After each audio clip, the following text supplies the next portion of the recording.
Hello दोस्तों, नमस्कार। Feel the Ayurveda में आपका स्वागत है। इस वीडियो में कनक सुंदर रस के बारे में जानेंगे। इसके फायदे, नुकसान, सेवन विधि और इसके घटक द्रव्य के बारे में जानेंगे।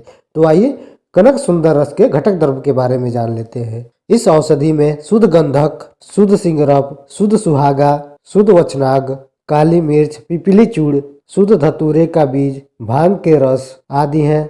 कनक सुंदर रस की सेवन विधि: 1 से 2 गोली दिन में 2 बार पानी, मट्ठा या सौंफ के अर्क के साथ दे सकते हैं। यह औषधि पतले दस्त, संग्रहणी, बुखार सहित पतले दस्त में विशेष लाभ करती है।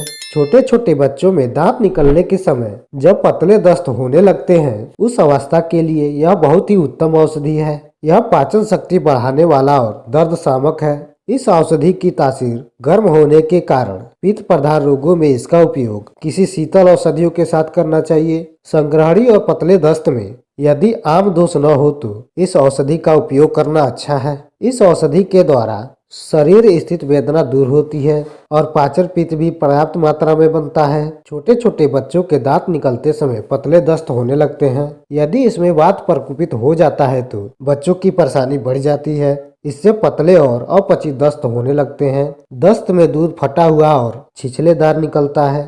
दस्त पीला और पानी सा होता है। बच्चा दिन प्रतिदिन दुर्बल होता जाता है। स्वभाव चिड़चिड़ा हो जाता है। अधिक समय तक रोता ही रहता और एक जगह स्थिर न रहकर घूमने की विशेष इच्छा हो जाती है। ऐसा बच्चा घूमने में बड़ा खुश रहता है। बच्चा बार बार मसूड़े को दबाता रहता है और उसे नींद भी बहुत कम आती है।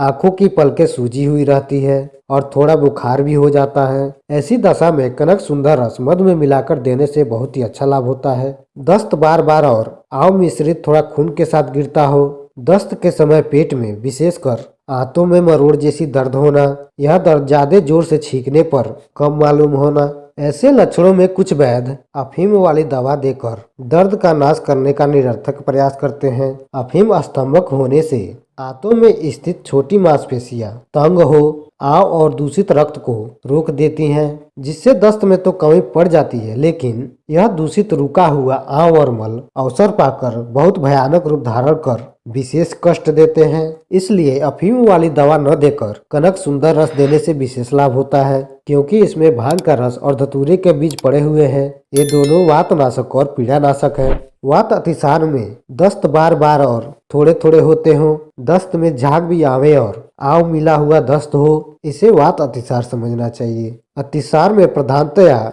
आंतों की सलमी कलाओं में से बहाव होता है। ऐसी दशा में अफीम मिली स्तंभक औषधि देने से आव रुक जाता है, लेकिन कुछ दिनों के बाद फिर वह प्रकोपित होकर अतिसार उत्पन्न कर देता है। इसलिए केवल दस्त बंद करने वाले औषधियों का सेवन न करके स्राव को भी रोक दे, ऐसी औषधि का प्रयोग करें। इन सब के लिए कनक सुंदर रस बहुत ही अच्छी औषधि है, क्योंकि इसमें धतूरे के बीज पड़े हुए हैं जो स्राव को कम करने वाला है और भांग वात को दूर करते हुए दस्तों को भी कम कर देता है। इसलिए इस औषधि का प्रयोग करना अति उत्तम है। किसी गरिष्ठ पदार्थ के भोजन कर लेने से पेट फूल जाता हो, जलन के साथ डकारे आती हो और पतले दस्त भी लगते हो, कुछ कुछ बुखार भी हो जाया करता हो, तो ऐसे में कनक सुंदर रस देने से वायु का नाश हो जाता है और पाचन पित्त जागृत हो सभी आमजन्य विकारों को पचाकर दस्त भी कम कर देता है। अग्निमार्ग में पाचन पित्त की कमी के कारण मंदाग्नि हो और खाई हुई चीजें अपचित रूप में आमाशय में ही पड़ी रहती है। आमाशय कमजोर और अपना कार्य करने में असमर्थ हो जाता है।